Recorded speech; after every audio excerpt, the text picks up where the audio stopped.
Hello, hello, this is Rod, Live Within Your Means. This is a northern walnut. It's a Carpathian walnut, the tree back there that's the tallest.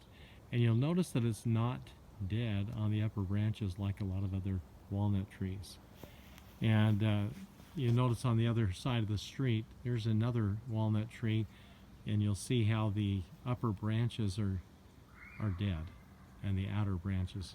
Similar walnut, they stopped flood irrigating there many years back.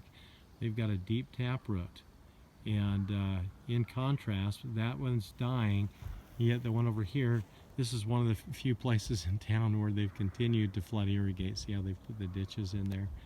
This was my next door neighbor's years ago. I used to live right next to it.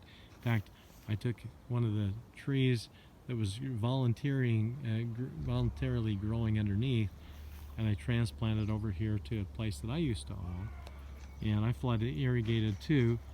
And because there's been a lot of flood irrigating over the years here, that tree is also alive, although it's been cut back, by the power company for the power lines there.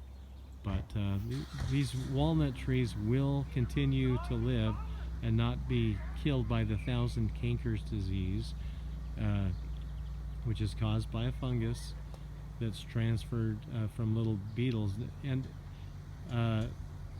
that can kill any tree that's susceptible, but they're more susceptible if they don't get watered. That's been the main reason that walnuts around the nation have died.